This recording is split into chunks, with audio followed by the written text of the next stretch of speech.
আসসালামু আলাইকুম। গতদিন আমি কিছু স্টকের অ্যানালাইসিস করেছিলাম। সেখানে সেই স্টক ইন্স্যুরেন্স সেক্টরে কিছু স্টকের অ্যানালাইসিস করেছিলাম। সেখানে আমি সব করতে পারিনি, কারণ অনেক স্টক আর অ্যানালাইসিসটা লেন্থ অনেক বড় হয়ে যায়। এটা আমি কম্পিউটারে একবারে করা সম্ভব ছিল না। তাই যেগুলো বাকি ছিল বাকিগুলো আমি আজকে অ্যানালাইসিস করার চেষ্টা করতেছি। হয়তো আজকে সন্ধ্যায় শেষ করতে পারবো না, অথবা কালকে সকালে অ্যানালাইসিসটা শেষ করতে পারবো। আচ্ছা, যাই হোক, আমি এটা অ্যানালাইসিস এখন শুরু করলাম। প্রথমেই আগে যেগুলো দেয়নি মনে করেন তার মধ্যে থেকে সেইগুলাই আর কি আমি এখানে এখন দিচ্ছি। তারপরেও যদি দুই একটা বাদ থেকে যায় আমাকে কমেন্টে জানান, আমি পরে এটা করে দিব। আচ্ছা, আর আমি চাচ্ছি পুরা ইন্স্যুরেন্স সেক্টরটারই অ্যানালাইসিস দেওয়ার জন্য। সেক্টর অ্যানালাইসিস কিন্তু আমার ইন্স্যুরেন্স সেক্টর ফার্স্ট পার্টে আছে। ওখানে যদিও আমি ফার্স্ট পার্ট উল্লেখ করি নাই, কিন্তু এটাকে আমি সেকেন্ড পার্ট হিসেবে উল্লেখ করব। সুতরাং আর একটা ইন্স্যুরেন্স সেক্টর যেটা থাকবে সেইখানে ওটাকে মনে করবেন যে ওইটা ফার্স্ট পার্ট, এটা সেকেন্ড পার্ট, এবং এটাকে আমি উল্লেখ করে দেবো ইন্স্যুরেন্স সেক্টর পার্ট 2। ওকে, এখানে মার্কেন্টাইল ইন্স্যুরেন্সটা আমার এখন আসছে। মার্কেন্টাইল এটা একটা বুলিশ মুভ, এবং এইটার যে আমরা অবস্থাটা দেখছি তার সামনে রেজিস্ট্যান্স এখানে 30.60তে তার রেজিস্ট্যান্স। সুতরাং আমরা এখানে আমি এটা দেখেছি, এইটার এইখানে অর্থাৎ কিনা এই হলো তার রেজিস্ট্যান্স পয়েন্ট। আচ্ছা, এটা রেজিস্ট্যান্স পয়েন্ট। আর উইকলি চার্টে এটা তেমন কোনো আহামরি কিছু দেখায় না। তবে যেহেতু কনসিডারেশনটা অনেক দিনের, সেহেতু আমরা উইকলি চার্টে একটু দেখে নিই। এইটা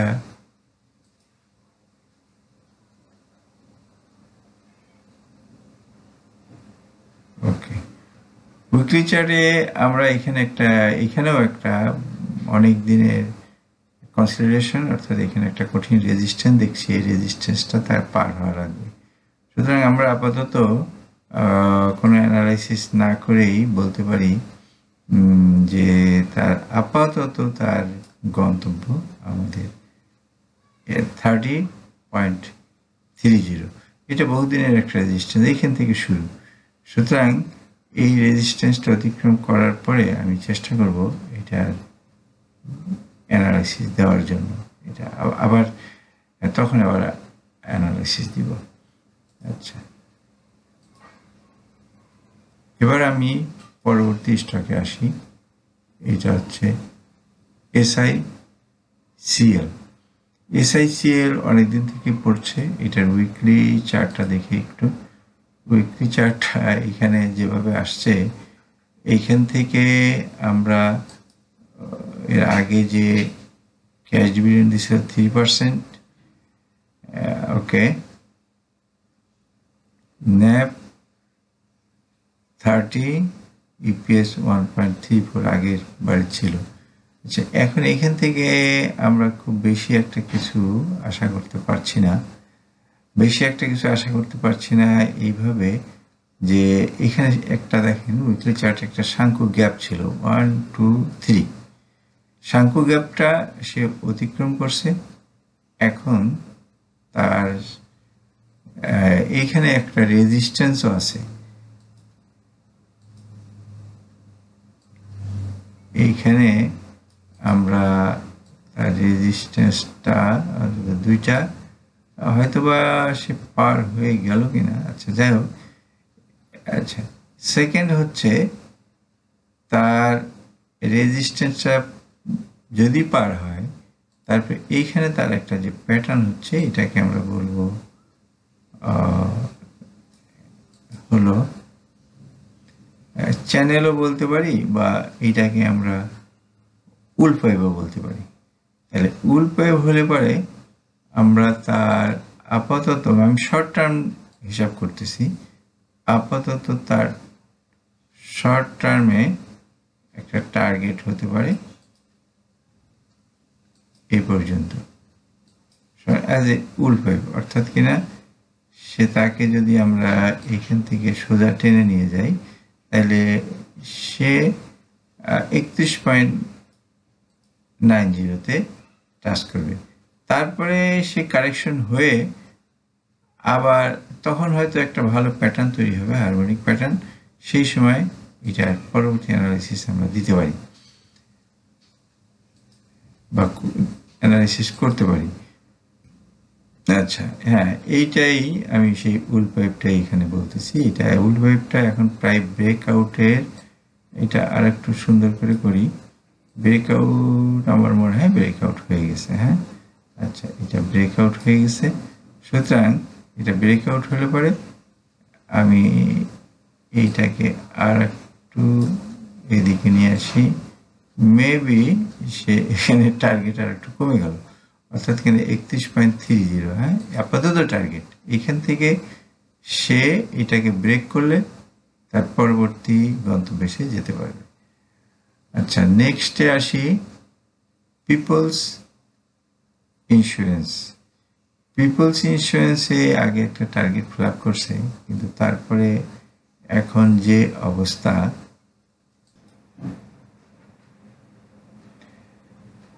এখানে একটা এবিসিডি প্যাটার্ন আছে, আমি এবিসিডি প্যাটার্নটা এখানে আঁকি, এ বি সি। আচ্ছা, আমি অত সূক্ষ্মভাবে আঁকালাম না, কারণ এবিসিডি প্যাটার্ন যখন সে অতিক্রম করে, এবিসিডি প্যাটার্ন অতিক্রম করলে সে এবিসিডি প্যাটার্নের টার্গেট নির্ধারণ করতে হয় এ টু ডি এর 127.2%, এ টু ডি এর 127. আচ্ছা, এই হলো 127.2%। আচ্ছা, কিন্তু তার সামনে এখনো বড় ধরনের একটা রেজিস্ট্যান্স আছে, কারণ এইখান থেকে সে এইভাবে যাবে না, তার গন্তব্যটা হবে প্রথমে যে কোনো একটা, এই রেজিস্ট্যান্সটা তো আমার মনে হয় পার হয়ে গেছে, সুতরাং সে এই রেজিস্ট্যান্স থেকে অথবা এইখান থেকেই সে হয়তো একটা ডাব্লু প্যাটার্ন করার পরে, কিংবা এইখান থেকে সে ডাব্লু বটম প্যাটার্ন, এরকম একটা জায়গায় ডাব্লু বটম প্যাটার্ন করার পরে সে আবার পুনরায় সে উপরের দিকে যাওয়ার একটা সম্ভাবনা, এটা নিয়ম। তার মানে তখনও কিন্তু সে আবার যে ডাইরেক্ট চলে যাবে সেটা না, সে এইখানে আসবে, আমি তার নিয়মটা বলি, আবার এইখানে আসবে, মানে এখানেও একটা এবিসিডি প্যাটার্ন তার করার কথা, এই যে এইভাবে, অর্থাৎ কিনা সে এইভাবে সে তার যাওয়ার সম্ভাবনাটা। এই গেল পিপলস ইন্স্যুরেন্স। আমি এবার আসি পরবর্তী অ্যানালাইসিস, রূপালী ইন্স্যুরেন্স।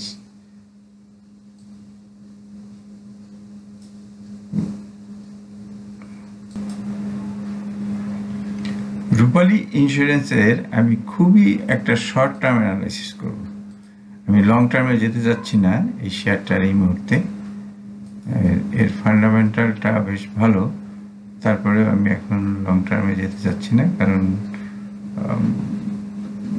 আচ্ছা, আমি আগে এটা দেখি এটা কোথায়, কত দূর তার রেজিস্ট্যান্স কোথায়। এখানে একটা শার্প প্যাটার্ন তৈরি হয়েছে, শার্প প্যাটার্নের ফার্স্ট টার্গেট বা ফার্স্ট রেজিস্ট্যান্স হলো 61.8, অর্থাৎ কিনা এইখানে হলো 24 টাকা 70 পয়সা। এখনো তার এখানে একটা কারেকশনের সম্ভাবনা আছে, এখন যেহেতু এই পর্যন্ত আসছে। সেকেন্ড, যদি এটা পার হইতে পারে, তার সেকেন্ড টার্গেট হবে 32.50। আচ্ছা, এর পরবর্তী টার্গেট এখন এটা লং টার্ম মানে আসলে এইটাই আসল বর্তমান পরিস্থিতিতে তার যদি মার্কেট ঠিক অবস্থায় থাকে, এবং যেটা আমি আশা করতেছি যে সে এইখান থেকে আর একটা প্যাটার্ন আমি এঁকে দেখাচ্ছি, কিন্তু অতটা এই মার্কেটে এই অবস্থায় আশা করবেন না, কিন্তু প্যাটার্ন হিসেবে যা বলে আমি সেই জন্য এটা এখানে আসলাম। এক্স এ, এটা হবে বি, এটা সি, ডি তে সে যদি সাইফার প্যাটার্ন হয় তাহলে 7 8 6, আচ্ছা আমি অত সূক্ষ্মভাবে আঁকতে যাই না, আপনাদের সময় নষ্ট হবে। 7 8 6 ধরি, হলো 35.70। আর দ্বিতীয় টার্গেট হইতে পারে যদি সে শার্ক প্যাটার্ন হয় তাহলে পরে 113, এই হলো তার দ্বিতীয় টার্গেট, অর্থাৎ 42.50 তার দ্বিতীয় টার্গেট। কিন্তু এখানে আমি দুটো প্যাটার্ন দেখালাম, খুব বেশি আশা না করে প্রথমে এই ছোট প্যাটার্নটা সম্পর্কে আশা করা ভালো। এটা যদি কভার করতে পারে, এই টার্গেট যদি সে কভার করতে পারে, তাহলে এখান থেকে তার সম্ভাবনা আছে এই টার্গেট থেকে এইটার মাথার উপরে পড়ার, অর্থাৎ এইখান থেকে সে এইখানে পড়ার একটা সম্ভাবনা আছে, এবং তখন সে এইখান থেকে আবার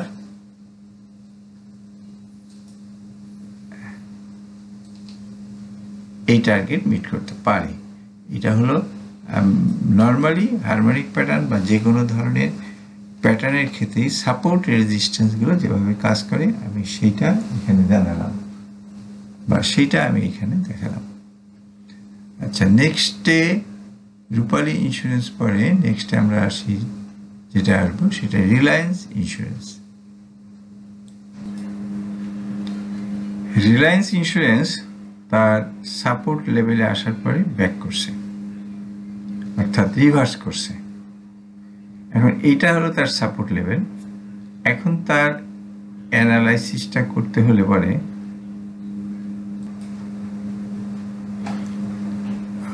আমরা এই স্টকটার আর একটা রেজিস্ট্যান্স দেখছি এইখানে। এখন যেহেতু বুলিশ রিভার্সাল, সে একটা উপরে উঠছে, সে একটা বুলিশ মুভমেন্টে আছে, আমরা এটাকে আশা করতে পারি যে সে বোলিঙ্গের ব্যান্ড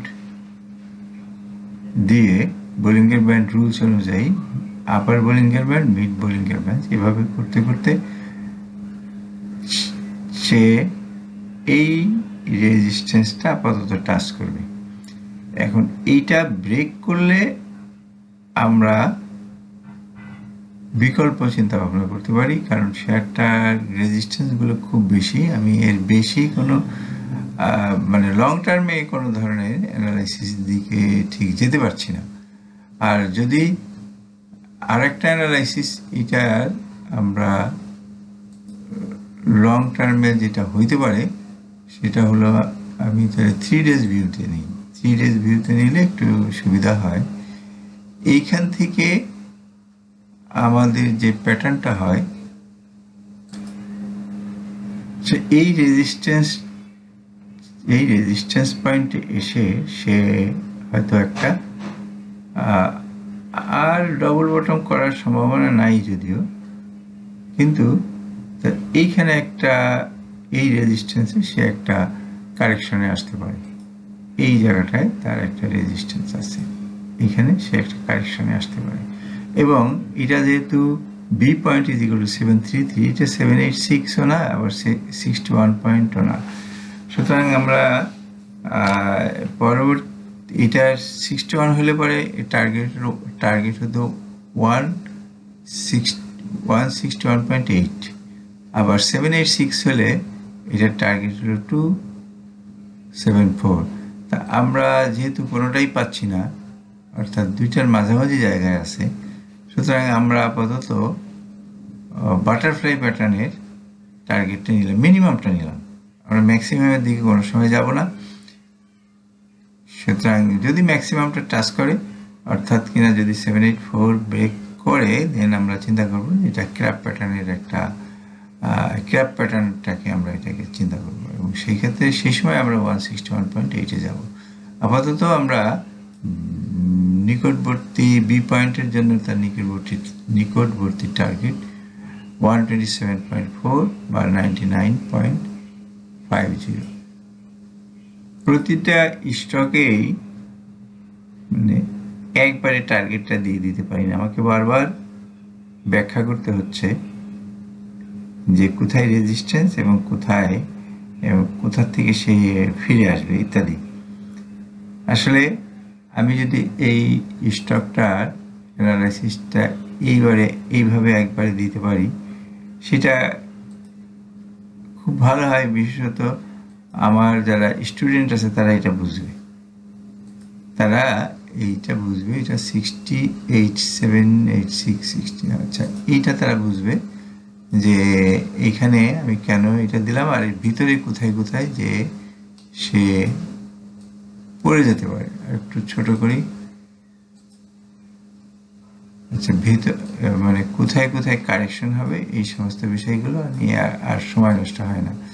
কিন্তু আমার অধিকাংশ ভিউয়ার 61.8। আচ্ছা, আমি সঠিক দিতে পারলাম না, টানাটানি করতে দেখেন আমার সময় নষ্ট হয়। আচ্ছা, 61.8 161.8 হবে, 162 হয়ে গেছে। তারপরে আর একটু চেষ্টা করি, প্রায় কাছাকাছি, এক পয়েন্ট কম আছে। আচ্ছা, যাই হোক, এইখানে তার একটা কারেকশন পয়েন্ট আছে, হ্যাঁ, এই জায়গাটা। আচ্ছা, ওকে। আর দ্বিতীয়ত হলো এইখানে তার আবার এই বরাবর অর্থাৎ 76.50 এবং বি পয়েন্ট ইজ ইকুয়াল 64.10-তে দুইটা কারেকশন এবং দুইটা রেজিস্ট্যান্স আছে। লাস্ট রেজিস্ট্যান্স এইখানে ডি পয়েন্ট। ওকে, নেক্সটে আসি আমাদের পরবর্তী স্টক ফিনিক্স ইন্স্যুরেন্সের ব্যাপারটা। ফিনিক্স ইন্স্যুরেন্স একটা এবিসিডি প্যাটার্ন তৈরি করছে। এবিসিডি প্যাটার্ন হলে আমি এবিসিডি প্যাটার্নটাকে দেখাই। সে পড়ার সময় একটা এবিসিডি প্যাটার্ন তৈরি করে সে নিচে পড়ছে। ওকে, আচ্ছা, এখন তার ওঠার সে যেটুকু উঠতে পারে, এটা আগেও কোনো একটা শেয়ারে দেখালাম স্টকে, সে এই ডি এর 127.2%। ওকে, আচ্ছা, সেইটার সম্ভাব্য পথটা আমি এইখানে যেভাবে আঁকতে পারি সেটা হলো সম্ভাব্য মুভমেন্টের পথ। অর্থাৎ এখানে একটা ডাব্লু বটম হবে এরকম জায়গায়, এখানে যে কোনো জায়গায় 50-তে আসতে পারে। আচ্ছা, তারপরে আবার সে আর একটা মুভমেন্ট হয়ে সির উপরে যাবে, হ্যাঁ, সির উপরে যাবে এবং নেক্সট মুভমেন্টে সে সির উপরে সাপোর্ট নেবে। তারপরের মুভমেন্টে হয়তো সে এই টার্গেটটা লাভ করবে। আচ্ছা, এইটা হলো তার মুভমেন্টের পথ। এইখানে যেটা একটা ডাবল বটম করতে পারে এইখানে এসে করতে পারে, হ্যাঁ, আবার এইখান থেকেও করতে পারে। এখানে এসে যদি করে মেবি এইটা আর একটু উপরে উঠবে, এই জায়গাটা উপরে উঠবে। তা সুতরাং আমাদের এখন বিভিন্ন রেজিস্ট্যান্সগুলো হলো 31.60, 38.50, এখানে সাপোর্ট মেবি 34.50, আর এইখানে তার ফাইনাল টার্গেট হইতে পারে 49.90। এবং যদি সে এখান থেকে এখানে সে একটা ডাব্লু বটম তৈরি করে, তখন আমরা এটাকে হারমোনিক প্যাটার্ন, যে কোনো একটা হারমোনিক প্যাটার্নের মধ্যে ফেলতে পারবো সেই সময়। এখন আপাতত আমরা এটাকে এবিসিডি প্যাটার্ন, এটাও একটা হারমোনিক প্যাটার্ন, এবিসিডি প্যাটার্নের মধ্যে ফেলে আমরা সম্ভাব্য টার্গেটটা এই পর্যন্ত নির্ণয় করলাম। আচ্ছা,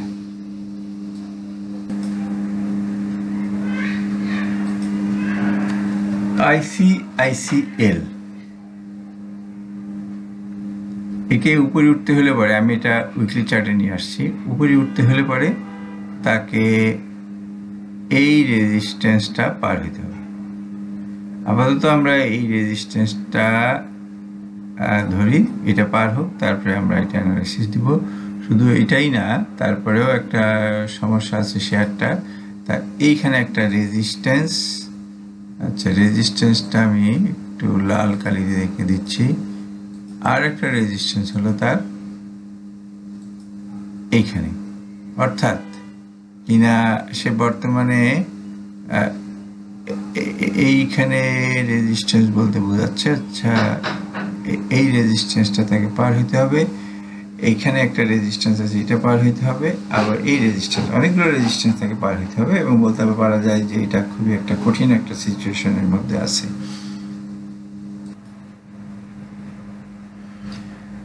সরি দর্শক শ্রোতারা এবং আমার ট্রেডার ভাইয়েরা, আমি এখন ICICL পর্যন্ত করতে পারলাম।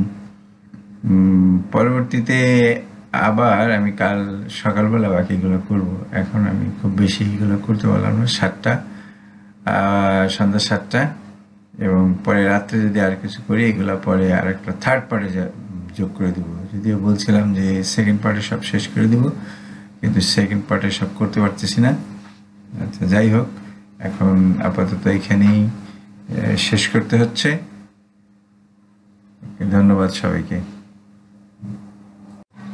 পরবর্তী আপডেট পেতে লাইক, কমেন্ট ও শেয়ার করে সাথে থাকুন। সাবস্ক্রাইব করার জন্য ধন্যবাদ। আসসালামু আলাইকুম।